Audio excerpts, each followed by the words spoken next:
All right, so Martinsville happened, and as you saw, I actually missed the race tonight because I actually had work, and I just actually got home from work now, so I'm gonna talk about the race. I missed it, but I did listen to it on the radio. And I kept track with it throughout the night, while also keeping track of what happened in the MLB draft tonight, since baseball had their draft tonight virtually. So, yeah, I did catch the draft in the Detroit Tigers' first overall pick during my lunch break.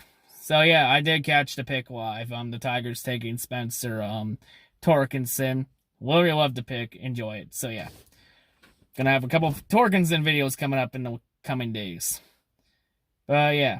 Anyway, let's talk about the race. So, all I can say for this race is, this race was a hell of a lot better than both those shit shows we saw last year at Martinsville combined.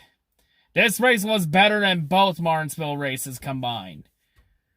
Man, this race is actually pretty interesting. There are a lot of different comers and goers, a lot of drivers having up and down roller coaster rides. Like, throughout the night, it looked like it was between Hendrick Motorsports and Penske Racing when Logano won Stage 1. And then Jimmy Johnson wins Stage 2. Oh my God, Jimmy Johnson winning stages. This is rare. This is a rarity. This almost never happens.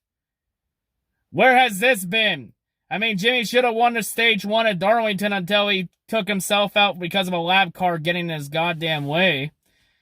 But yeah, Jimmy Johnson had a really solid points night, which he needed badly.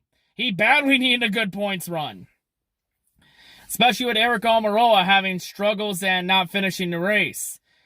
Jimmy Johnson ended up top 10th. So yeah, that's a really good points run for Jimmy. I think that puts Jimmy Johnson now in the top 12 in points, in the owner points. That puts him, I believe, now ahead of Almirola. Like, Jimmy almost had it last week, and then Kurt Busch passed him in the closing laps. So, yeah. Jimmy Johnson's in the top 12, so he'll be drawn for a good starting spot at Homestead Sunday. But let's talk about the race winner. Well, at the end of the race, when it looked like Ryan Blaney had it in the bag, Martin Truex came up and said, "Nope, not today, Junior. This is my time." And then Martin Truex Jr. comes out of nowhere and wins Martinsville. Where the first half of the race, Truex looked like absolute dog shit. Even got a speeding penalty to start Stage 3, to start the second half of the race, ended up at the back of the packet. And at Martinsville of all places, Truex works his way through the field and ends up winning the race after having a struggling first half. So, hey, that's a good battle and adversity win for Truex tonight. You know, now, and the track looked really good in the night, including the little strobe lights they did after Truex won when they had the lights go on and off, the strobe lights. That was pretty cool with the burnout. So, yeah, Truex had a roller coaster night and got the win. That's not bad. So at least one Gibbs team has their head out of their ass. While Kyle Busch ran like shit all night. Kyle even got lapped by Jimmy Johnson. Pathetic. Absolutely pathetic from Kyle Busch. But yeah, with Truex's win, that means Truex is officially chase-bound. Well, Truex, that's one of the 4 wins I predicted for you this year. You have 3 more away. Don't let me down. So, yeah. Man, it looked like tonight Jimmy Johnson had a really good car. He just ended up in the back and couldn't dig out of it. But had a solid points run that puts him now in the top 12 in points. So, yeah. At least Jimmy's getting grounded and making up ground after that bullshit disqualification at Charlotte in the Coke 600. So, yeah. You know, all Hendrick cars finished in the top 10. They were pretty good tonight. Chase was like 5th. Bowman was 6th. William Byron was 8th and Jimmy was 10th. So yeah, not a bad night for Hendrick. Too bad they just couldn't get the win and they fall up short. But yeah. Yeah, sorry about that. My dogs actually just came out of the house there and were barking at me in the car, so I had to just quiet them down. Mainly my brother's dog, Emil, the St. Bernard boxer. He's actually sniffing my car right in my right rear. He's actually sniffing my car right now. I caught him in my rear mirror. But, yeah, what a solid run from Truex tonight. You know, all 3 Penske cars finished in the top 5, 2nd, 3rd, and 4th, so not much. So, yeah. Yeah, it looked like Henrik and Penske. One was between Henrik and Penske. Truex just came out of nowhere and won. So yeah, shout out to Truex. Congrats to him. So yeah, now it's a quick short turnaround to Homestead next Sunday. Xfinity is doing a doubleheader, so that's going to be interesting to watch. Trucks also got a race this week, so yeah. And it's also going to have Kyle Busch and Chase Elliott. Alright, I'll be real here. A rate for Chase competing at Atlanta in the trucks. That was the original race. Chase was supposed to go after the $100,000 bounty on Kyle Busch, and then COVID happened. So Chase was making up for that, and I guess Charlotte was his second chance race. But for Homestead, this was originally supposed to be Kyle Larson shot the $100,000 bounty. And not only did COVID happen, then Kyle Larson said a no-no word. And Larson's no longer in the sport right now. So yeah, with that all said, GMS was just looking for a driver and they just said fuck it and gave Chase another shot. Hopefully this is Chase's last truck start. I honestly thought that was his last truck start at Atlanta. And then I forgot about Homestead and Larson. I was like, oh yeah, Larson was supposed to do Homestead. And then Larson said the N-word. And now Larson's career is fucked for now. So, yeah. Hopefully this is Chase Elliott's last truck race. Because Chase has no business being in the truck series. But neither does Kyle Busch, so what do you do? But yeah, anyway, with that out of the way, so yeah, oh yeah, one more thing that happened earlier today that was announced. NASCAR has made a big statement because of all the shit that's been happening so far in the world right now with all the riots and the whole country on fire. Where the NASCAR has decided that as of today, the Confederate flag is now officially banned from all tracks. So no more tracks will be raising the Confederate flag. So NASCAR is trying to go one step closer to ending their fucking racist stereotype. Good. I honestly want the racist stereotype to go away.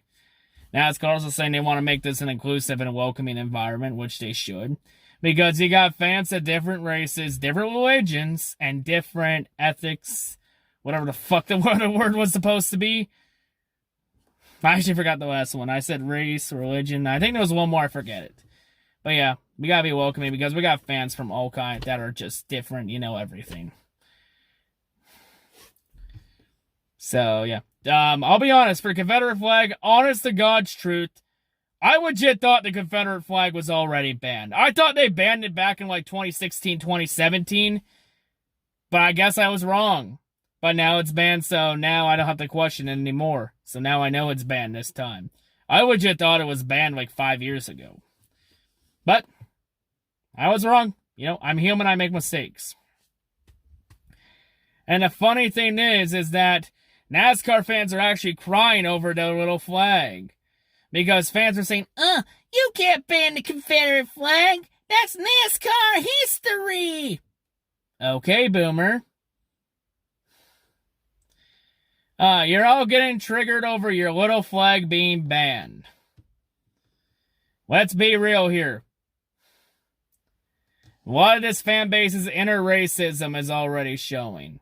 A lot of fans are showing that they're closeted racists over this. Even fans said they would boycott if the flag gets banned.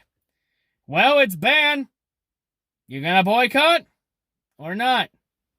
I feel like NASCAR intentionally did this to see how big the fan base's balls really are. To see if they were truly this. And guess what? I think the fan base is full of shit on that. Because why do I not believe the boycott will actually happen? Let's think. Oh, that's right. You said this exact same shit last year. When fans said they were going to boycott if a driver in any of the 3 series had a win taken away from them via disqualification. And guess what, folks? It happened twice last year with Ross Chastain and with Denny Hamlin in Trucks and Xfinity, respectively. And did anyone boycott after those DQs? No, they didn't. Nobody boycotted. So yeah, why should I believe you're actually going to boycott when you said this shit last year and didn't go through with it? You want me to believe you're actually going to boycott? I'll believe it when I see it with my own eyes. Here's the question, folks. Are your balls actually little acorns or they're fucking grapefruits? Balls in your court, don't miss the shot. But yeah. Also, NASCAR is announcing they're going to have like 1,000 like first responders and military guests at Homestead. The only fans allowed at the track. And they're all going to wear masks and enforce social distancing. But the big announcement announced, I think it was the other day, yesterday. Yeah, there's going to be fans at Talladega. Only a max of 5,000 fans allowed. In a track that seats 80,000. They might as well have just said no fans allowed. They might as well have just went off with no fans. And here's the thing for Talladega. They said all fans have to wear masks. There's no Confederate flags allowed at Talladega. Everyone has to carry everything they bring to the track in an 8x8x4 plastic bag. And the big one here is that NASCAR is actually going to try and enforce social distancing at the one track on the circuit where it is the worst idea to enforce social distancing. If NASCAR really thinks they're going to do this, have fun with social distancing at Talladega. This won't end poorly at all. Nope. Not at all. And I honestly feel like at Talladega, someone's going to try and sneak the Confederate flag in. Place your bets on that one, folks. Because this fan base is actually fucking dumb enough to do it. With the amount of clowns there are. Like, I'm not taking their boycott threat serious. I'll believe a boycott when I see it. Got some water here. No, yeah, a lot of fans are getting pissed off at Bubba Wallace. Mainly because, one, Bubba Wallace brought a Black Lives Matter paint scheme onto his car tonight. And keep in mind, Bubba Wallace is the only black driver in the sport right now. And then everyone was complaining about Bubba Wallace protesting the national anthem last week. When Bubba stood for the anthem but didn't place his hand over his heart. My first thought was, wait, that counts as a protest? You know, and also the same deal with the whole NFL when they had when all the teams locked arms during the anthem. That also counts as a protest too. It's like, let me get this straight. You want us to stand for the anthem, you have no problem with us protesting, and you don't want us to kneel. Make up your fucking mind about what you want about protesting. And everyone giving Bubba shit saying he's disrespecting the flag. And all that. He's disrespecting all the men and women that died for our freedoms.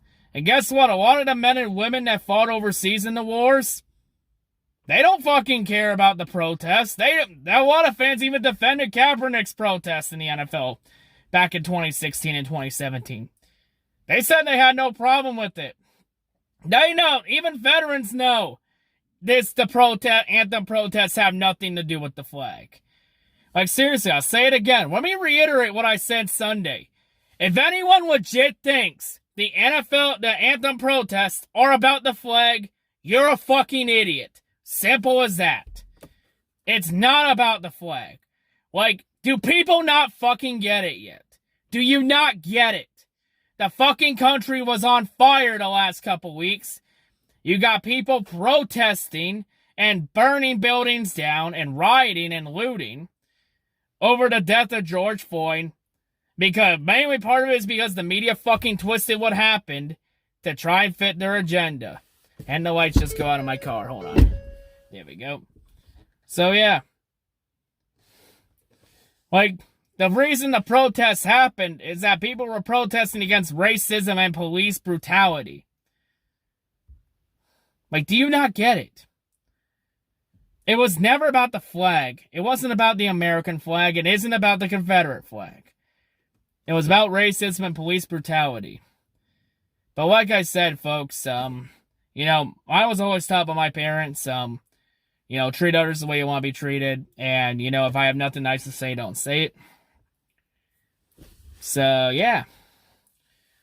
Also, the big one here. Racism, it's taught in households. I think a lot of reason we have a lot of racists is because a lot of people that learned racism got it from their parents who taught them about this. And then they're going to pass it on to their children. And then their children are going to pass it on to their grandchildren, and so on and so forth.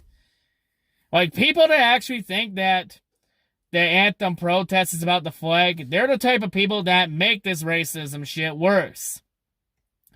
They're the reason why minority folks' voices always fall on deaf ears. And honestly, I don't even give a fuck about the Confederate flag thing.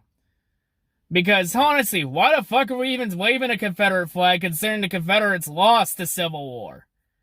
Like, literally, you're waving a flag for the side of Civil War that lost. You're literally celebrating losing. You're celebrating losing with that flag.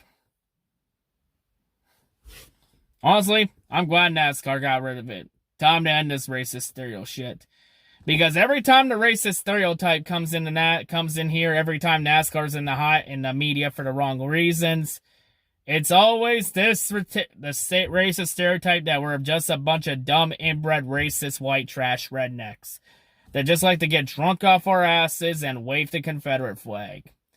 It's just the same old regurgitated shit every single time. And yeah, it gets old after a long while. Really fast. It gets old. So yeah. So yeah, I'm honestly losing a lot of respect to this NASCAR fan base. I literally think NASCAR has the dumbest fan base in all of pro sports. Especially when people think the anthem protests were about the flag. It was never about the flag, you fucking idiots. Simple as that.